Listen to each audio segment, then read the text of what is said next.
Welcome to everyone this afternoon. Thank you for tuning in to another webinar from Holborn Assets. My name is Jason Swan. I'm one of the senior partners here at Holborn Assets in Spain.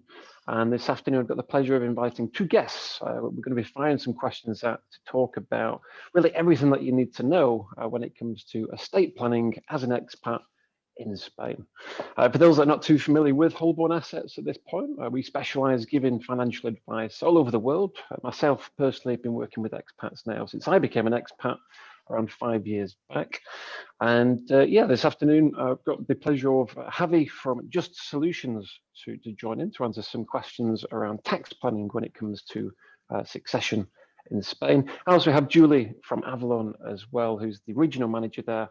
Who'll be talking to us about kind of the importance of kind of planning for your funeral. As depressing as that sounds, a very important topic. And of course, you know, when the right time is to start thinking about these things. And from Javi's point of view, really covering off, you know, how we can be thinking about minimizing or structuring certain assets to minimize taxation when that day comes, which ultimately comes to all of us, and it's not something that we like to think about. We was thinking about titling this webinar something along the lines of what to do when you die, but we thought make a little bit more upbeat around the ultimate guide to estate planning. So without further ado, Javi, if I could ask you to introduce yourself first of all, just give us a bit of background on kind of your company, of course, and what it is specifically that you do, and then we'll fire some questions at you thereafter. Thank you, Jason. Good afternoon. My name is Javier Gonzalez. I'm chartered accountant and tax advisor at Just Solutions. We've been doing advising for tax issues for the last 15 years. We've got offices in Malaga and Marbella, and basically that's the background. That's the basics of it, Javi. And then from my experience, we've been working together for quite some time. Javi's been on hand for some very complex tax issues for various of my clients, and has been a great help. He's very much experienced in the field, and he knows Spain better than anyone. Really been here a lot longer than myself as well. And Julie, can you give us a bit of a background on yourself and what part you play at Avalon as well? Hi, my name's Julie. I work for Avalon Funeral Plans. We're the fastest growing funeral plan provider in Europe. We've helped more than 85,000 customers for over the last 25 years or more get the peace of mind when the time comes, when their funeral's needed. We're 5-star rated on Trustpilot. We're based in Spain. We've got offices in Alicante and also here in La Cala. Super. Thank you much, Julie. Thanks for jumping on the call. So let's jump into some questions then, Javi. I'm gonna bring you in first, if I may. So the general, I've kind of thought of some questions or collated some questions that I often get asked from my clients in Spain when we're talking about their money. Of course, a key topic is, you know, what happens when I die? How do I protect my family? How do I look after my partner? And of course, a big part of that is the taxes due on estates as well. So, I mean, first question, Javi, could you just give us a bit of an overview? You know, first of all, what point can somebody in Spain be liable to death taxes? Let's see. With regards to death taxes, it depends where the person is tax resident in Spain or not. If it's tax resident in Spain, it will be liable for all the wealth that the person has worldwide, in Spain and outside of Spain. If it's not tax resident in Spain, it will be liable for only the assets that are within the territory of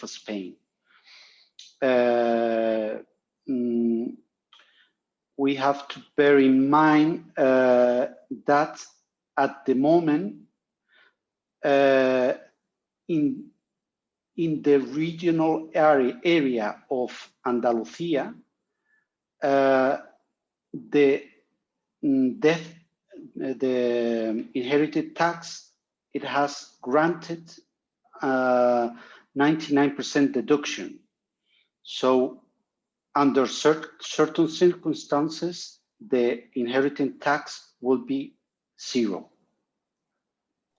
Okay, that's you don't get much of a better answer than that, to be honest, Javier. So, just so we're clear on that. So if you're a tax resident in Spain, so if you're spending over 183 days a year, and you're a Spanish tax resident, that is your worldwide estate that falls under your taxable estate. However, with Andalusia, you said it's almost not applicable. Is that fair to say? No, I mean, if you must be tax resident in Spain within the Spanish tax law, which mainly it's what you mentioned about there has 2 requirements. The first one is you must spend more than half a year in Spain, and as well as a secondary requirement, or it's that your main center of interest must be in Spain. But basically, the bottom line, if you are submitting taxes in Spain, if you're submitting your individual income tax in Spain, you will be considered initially tax resident in Spain. So that means that you will pay for everything you have in Spain and outside of Spain. It will, if you might have some other asset, for example, in the UK, and those taxes are, and those assets are taxed in the UK, you could deduct what you're paying in Spain for what you've paid in the UK. But at the same time, for the last, if I don't remember wrong, for the last 2 years, the regional government in Andalusia, similar to what other regions have done in Spain, and the first one to do it was Madrid, has granted a 99% deduction on the inheritance tax for only with certain requirement, which basically is that must be from for daughters, brothers, sons, and father. First line, the main family circle. Under if your assets are inherited by these people, you will have no tax payment for the asset you have in Spain and outside of Spain. Okay, that's quite interesting. I mean, how does it work in Spain, Javier, as to who pays the tax? For example, you know, in the UK, it is the estate, it is the deceased estate that is taxed. You know, for my clients in France, it is the inheritors, the beneficiaries of the estate that pays the tax. Is Spain the same as France? In the tax is paid. I mean, the inheritance tax. It's a tax based on the acquisition of wealth by someone. So the person who receives the wealth is the person that pays the tax. It's a way. I mean, it's a way of taxing when wealth is moved from one person to the other. On normal circumstances, if you sell, for example, a property, you will pay transfer tax and capital gains. In the inherited tax, those two taxes transfer tax and capital gains tax are substituted by the inherited tax. So it's one or the other. So you won't pay capital gains or transfer tax. The only tax that you will pay when you inherit it, taking into consideration the 99% grant, is a town hall tax called plusvalia, which normally is a small amount. It depends on the period of years that the person had the asset on by himself. And just talking about properties, it won't affect any other assets. Okay, good. And that 99% that applies, Javi, then you said to children. Children, yeah. First, family circle, which is your father, your mother, your daughter, your brother, your son, and your sister.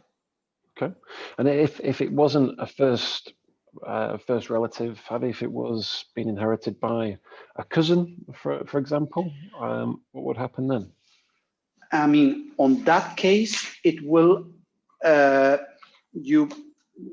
you will have to. I mean, you won't have the 9% deduction, so you will pay the tax rate, which is different from region to region in Spain. In Andalusia, for example, goes from 7.65 to around 36.5%. Of the asset that you receive.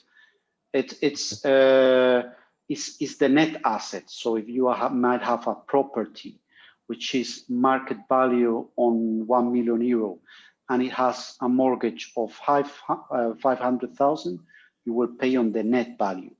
This is very basic. You have certain reduction and increases depending on your pre-wealth and if the relation that you might have with the person that you inherited the asset from, as well as it will depend if it's a business, which is 99% granted as well. But in general, it's you can, like big numbers, it will be the net value of what you receive rated from 7.65 to 36%. Okay, Javier, and that is for if you are receiving those assets as a Spanish resident. If that person wasn't a Spanish resident, would there be any Spanish death taxes to pay if it was going to somebody in the UK, for example, or outside of Spain? Yes, for non-resident will pay only on the wealth that is located in Spain. The law specifically talks about property, which is clear, linked to the country, also insurance, and in terms of insurance, it considered located in Spain when the insurance company is located in Spain, or if it's an insurance, a European insurance company, if the insurance is done by the Spanish division of that European country, of that European. When it's at the same time, also any bank balance will be located in Spain as well, clearly, if the bank is in Spain. When it comes to other assets like financial assets, it's more complicated. Funds or stocks, there it could come the doubt. Okay, I've got assets from Google. That's an American company. Is it located in Spain or not? It all depends with whom you have those asset deposit with. It is a Spanish bank. You have bought it through a Spanish bank, so are located in Spain. In that case, it will pay in Spain. Interesting. Okay. Very good, Javi. So I suppose, yeah, it's key to check the depository bank in that case, really, isn't it? If you have got a share portfolio, not necessarily the insurance provider, but more who the depository bank is of that provider. Yes. Okay, good. Excellent. Thanks, Javier. Just kind of on the topic, for someone that's kind of watching this and thinking, maybe I do have a tax liability because I'm going to be receiving some money in the foreseeable future. Is there any kind of tips or tricks you could give somebody that wants to try to reduce their inheritance tax or their death taxes in the future? I mean, for example, if we're talking about property, it's important that because you're paying on the net value, if it has a mortgage, you reduce the amount, the base amount in which the tax rate is calculated. Also, it's important that if you've been living in Spain, but you have not registered as tax resident, although you should be, and your wealth is located in Spain, especially in Andalusia, that you register as a tax resident to get advantage of the 99% deduction. And when it comes to financial assets,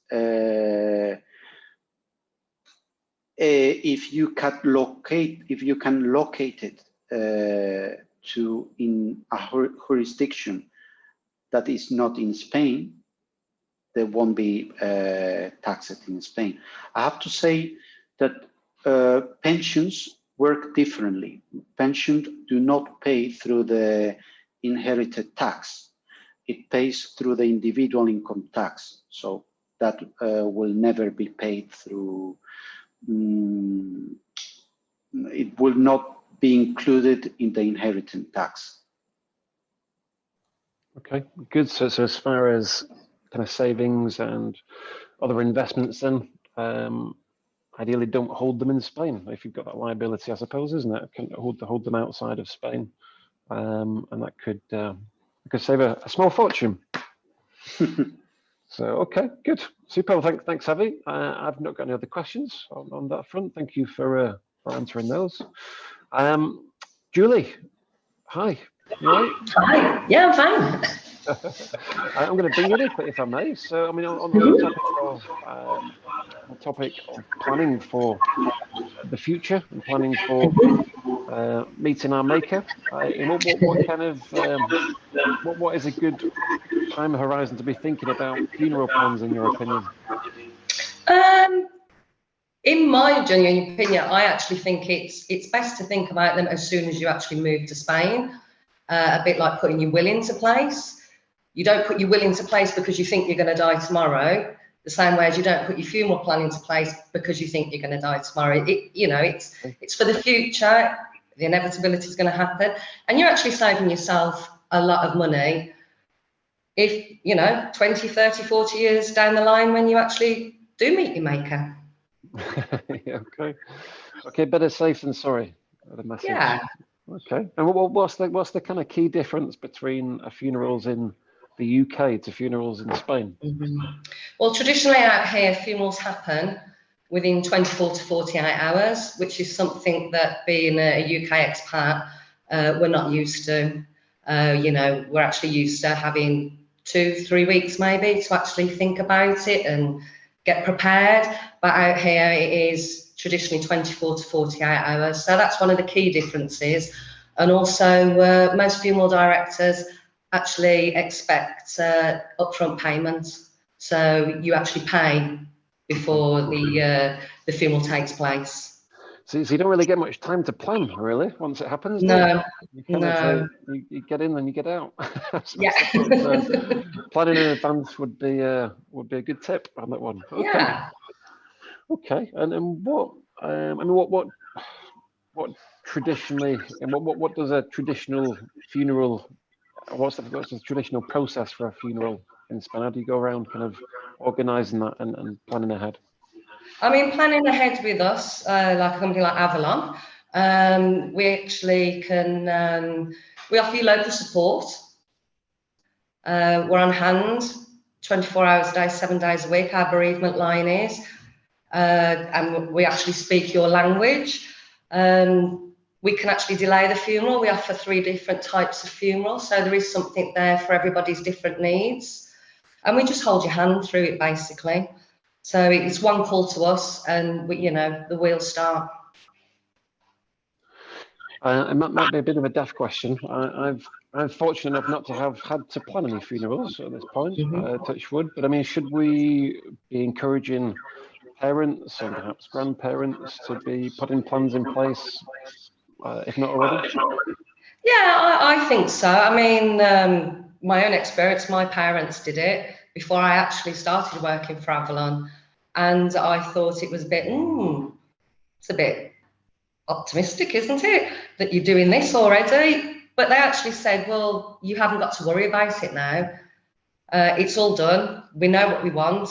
We've put it in place. We can put it in the drawer, forget about it, and carry on. It's all paid for, so there's going to be no cost at the end. So I think it is best to get somebody, because we don't actually all live in Spain, the family members. We all have members living all over, and unfortunately, they might, 24 to 48 hours is not giving anybody, especially in these times, time to actually come over and help with the person that's left, to offer support. So